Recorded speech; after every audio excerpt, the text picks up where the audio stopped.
Hello friends, I am Dr. Atul Bhave. Today I am going to discuss with you about preparation for NETSET paper 1, that is general paper, the very first topic of that paper, that is teaching aptitude. For making clarity, I have divided this topic teaching aptitude into 11 parts, and those concepts I am going to discuss with you in nutshell so that you can get idea about those concepts. Let us go towards our lecture. First is concept of teaching. Friends, teaching and aptitude are two different words. Teaching aptitude means what? Ability to teach. Teaching means nothing but to teach, to make someone learn. And aptitude means nothing but ability. So teaching aptitude means ability to teach. Friends, there are two questions: how to teach and how to learn. When you know how to learn, you can become a good teacher.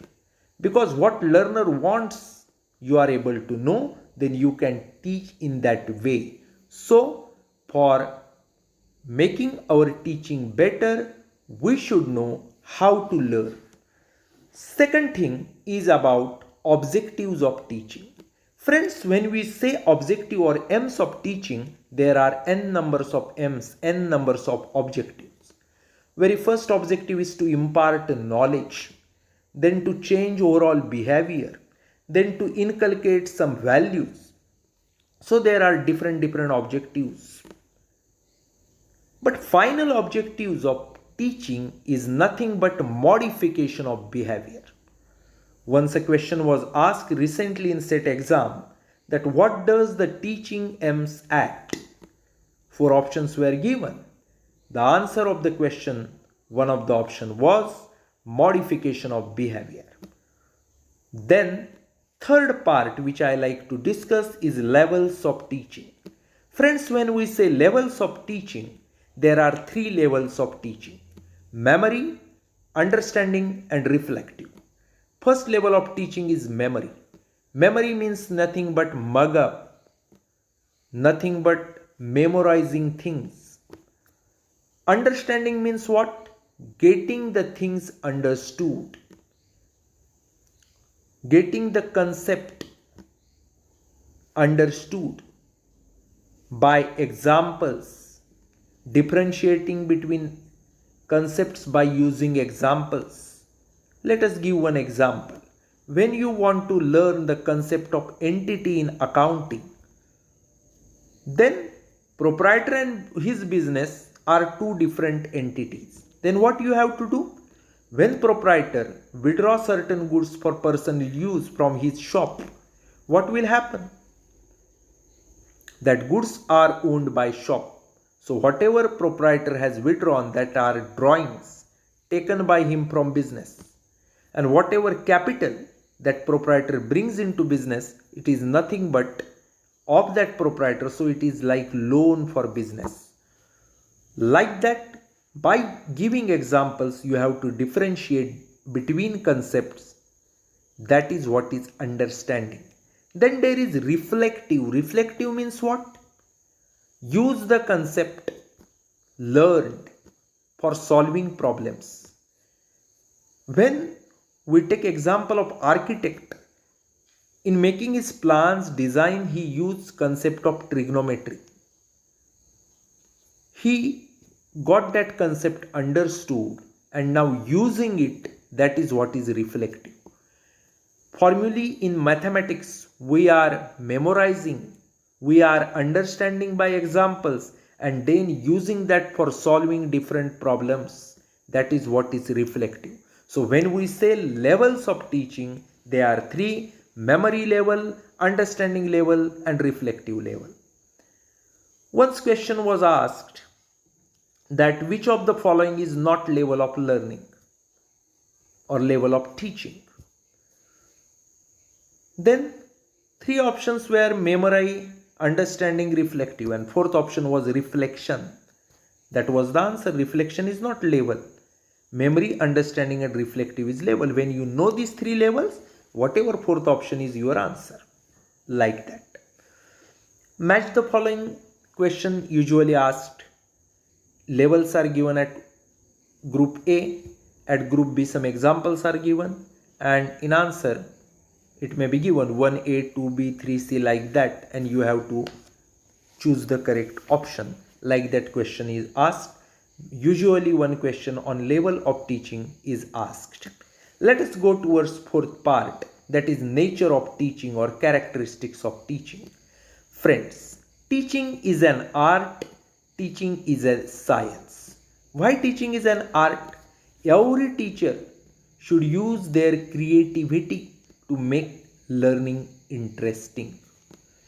Gives examples or make some humor, or every person has different type of teaching ability, different method of teaching. Why? Because it is an art, and in art how one person uses his art and another person uses his art, there is a lot of difference. How particular Mr. X is writing stories and Mr. Y is writing stories, there is lot of different. That is what is teaching is an art. Then why teaching is a science? Because it is systematic logical process. When we are going in the class, first of all we are giving introduction, then teaching the chapter, thereafter asking questions to the student to get known whether they understood or not. We are not doing like that, first going in class directly asking questions, then going for teaching. So there is some systematic logical process in teaching, so it is a science. Then teaching is a continuous process. Like learning is lifelong, teaching is also lifelong. We should not say that teaching ends once we taught the lesson. There is lot of improvement, continuous process is there. So these are certain characteristics of teaching. Let us go towards fifth part, that is learner's characteristics. Learner's characteristics are different. Personal characteristics are there, academic background is there, group structure is there, cognitive is there. What is mean by all that? Personal characteristics. Say age. What 4-year student and what 40-year student will learn, there is difference. What we are teaching in nursery and what we are teaching in adult education, same ABCD, but there is difference in teaching method. Why? Because age is different. What we are teaching to men and what we are teaching to women, there is certain difference because of gender. That are personal characteristics of learner. Then there is academic background. What is academic background? When we say academic background, friends, what is previous knowledge of person, that is his or her academic background, and on that background how we should teach, that we can get idea. Then there is group structure. What is group structure? The method used for teaching 1000 people, the method used for teaching 100 people, method used for teaching 5 persons, and method used for teaching 1-to-1, that is one teacher, one student, are totally different. So group structure also affect how to teach them. Then there is cognitive. Cognitive means nothing but mental makeup of the person, learner. Friends, for teaching toddler different method is used. When we say of concentration of 4-year child and concentration of 50-year person, definitely 50-year person is more concentration. He can concentrate for 50 minutes, 1 hour. 4-year child, after 5 minutes, 10 minutes, he or she will see here and there. Then intellectual capacity is also different from person to person.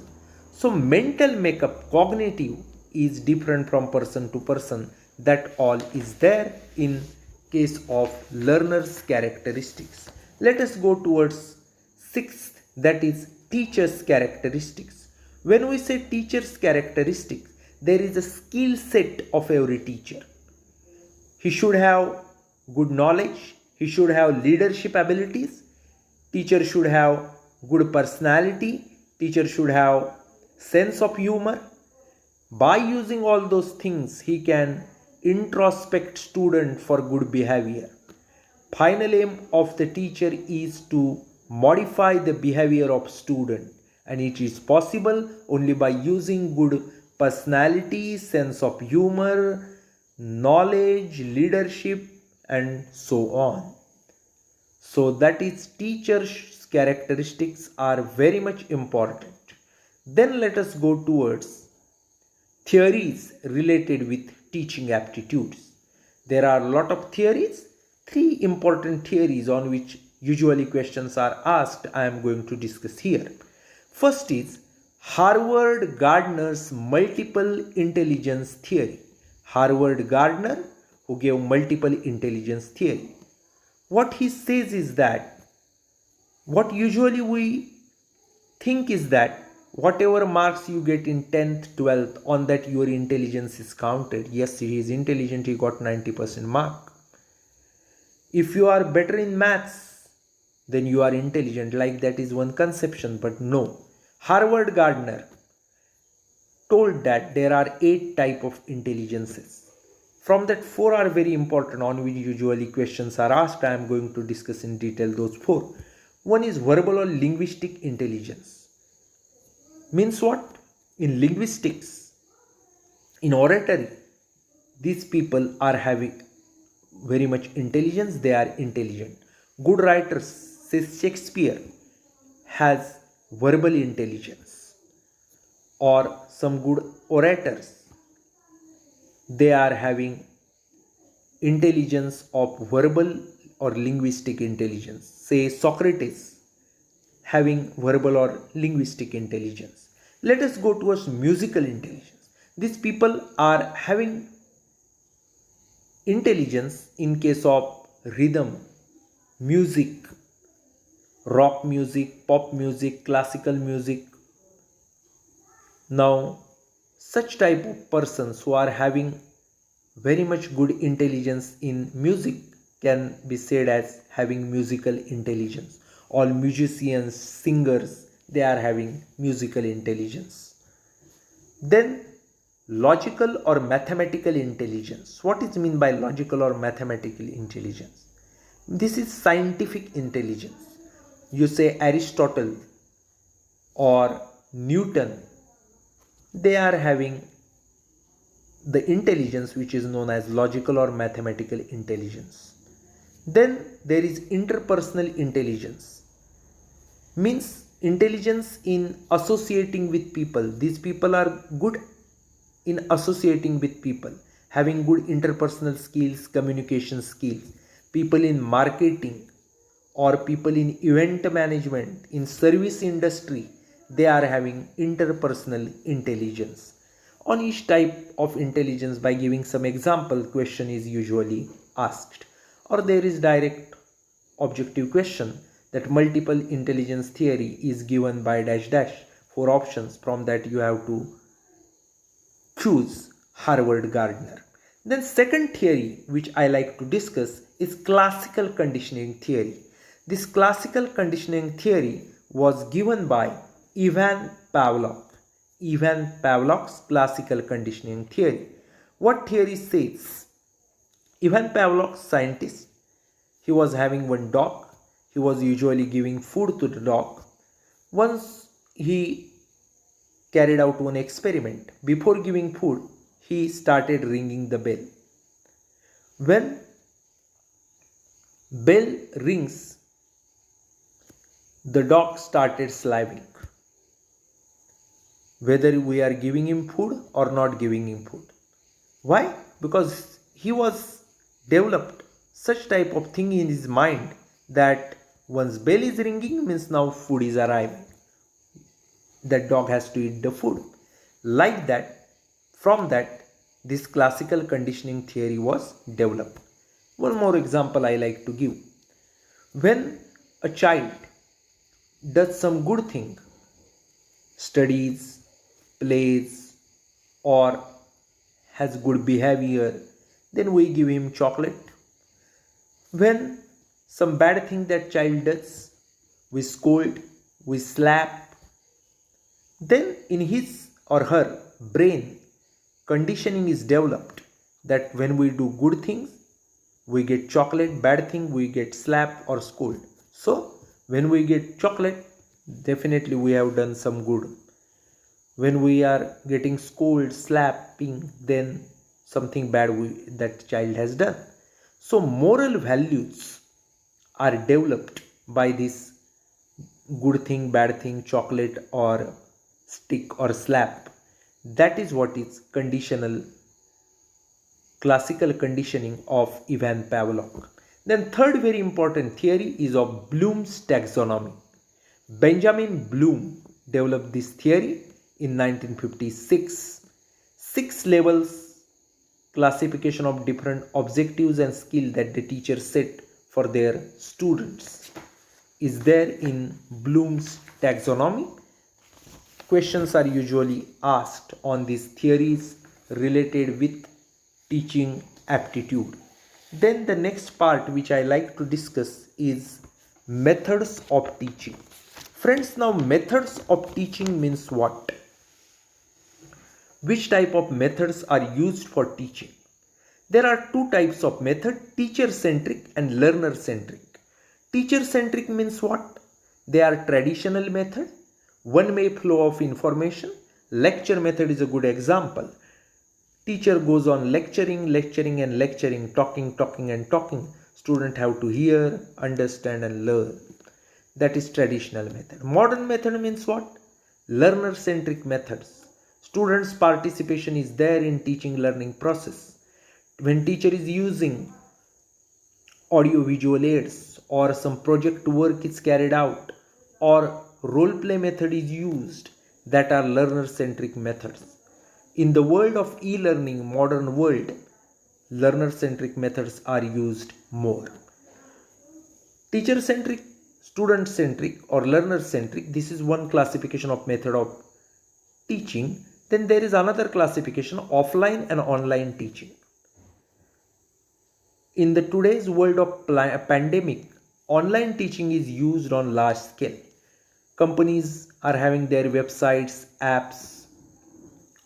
Friends, content is uploaded. Then students learn at their convenience. Flexibility is there in online teaching. In offline teaching, flexibility is less. Student has to be present personally at a time when teacher is teaching, like that is not there in online. If you upload a lecture at Google Classroom, student can see that lecture at their convenience. Only internet is required in online teaching learning process. Then I like to discuss another point, that is teaching support system. Now friends, what is mean by teaching support system? Teaching support system is also of two types, traditional and modern teaching support system. What is traditional teaching support system? Teaching aids you are using, that is traditional teaching support system.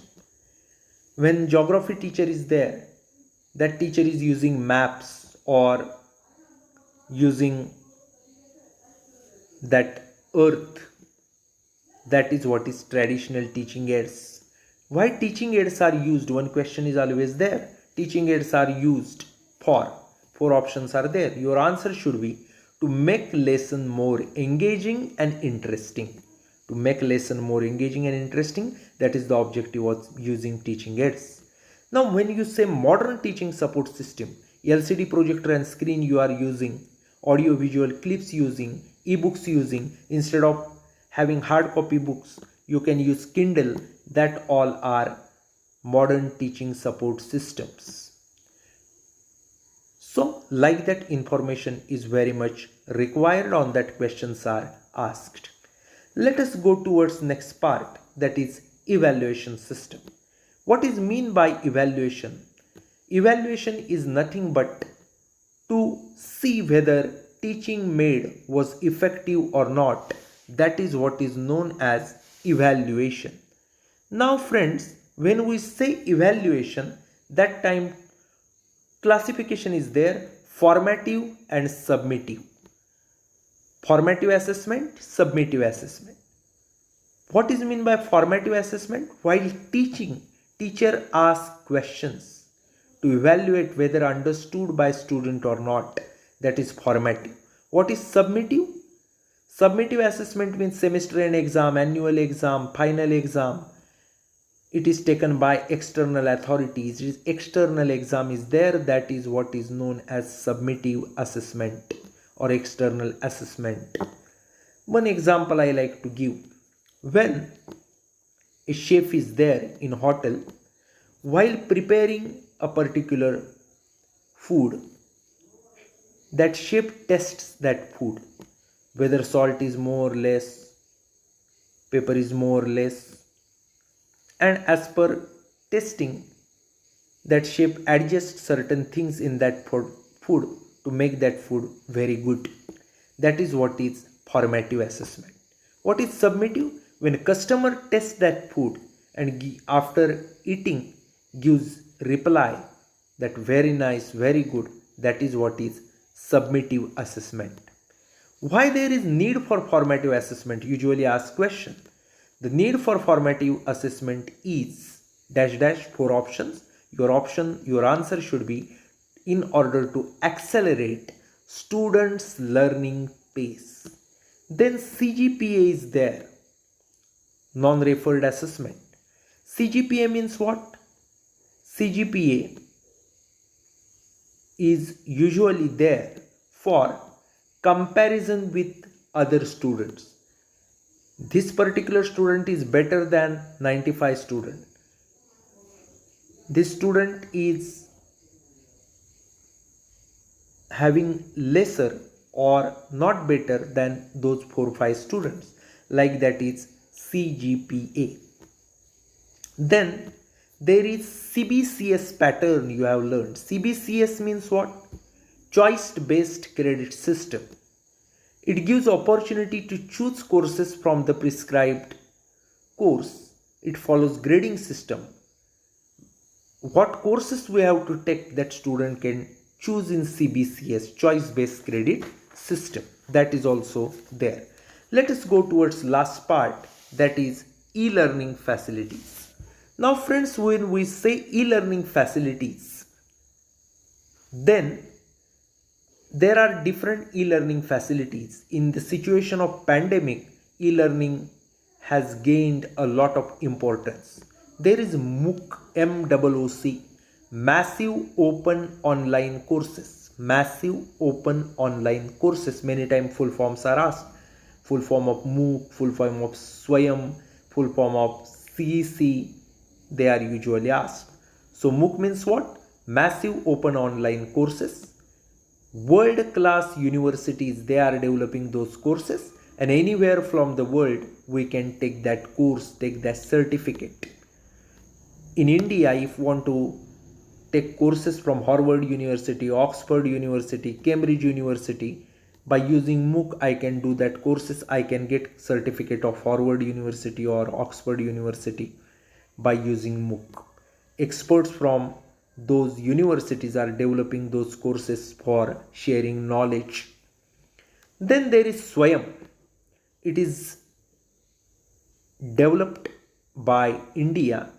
Great Indian Institute, universities, expert professors from those universities, institute put their courses free of cost for all Indians on SWAYAM. What is full form of SWAYAM? Study webs for active learning for young aspiring minds. SWAYAM means what? Study webs for active learning for young aspiring minds. There is CEC, channel on YouTube. What is mean by CEC? Consortium for Educational Communication. Consortium for Educational Communication, CEC. This channel is developed by UGC, University Grant Commission, in 1993. It was initiative of Government of India Why it was there? It was there for developing people's abilities so that they can get knowledge of different university experts all over India. Say University of Delhi, Sri Ram College of Commerce, of University of Mumbai. From those experts can give lectures, and then lecture can be learned at Arunachal Pradesh or Kerala. This is possible by CEC. Then there is e-Pathshala also, one of the government initiative. All these things are very much required in this pandemic situation or during the modern world. So friends, in this lecture, we have learned different 11 things about teaching aptitudes, different concepts, how questions are asked, how we should prepare. One more thing is that on my WhatsApp groups, Telegram group, I am going to share objective type question of this teaching aptitude, which I think important for set examination, net examination. Another thing is that how this lecture was according to you, that you should comment, you should like this lecture. If you like really, then you can share this lecture with your friends. And another thing is that like this, on remaining 9 topics of general paper 1, I am going to give one video lecture on each topic. For getting that lecture, subscribe my YouTube channel. Let me stop here. Thank you.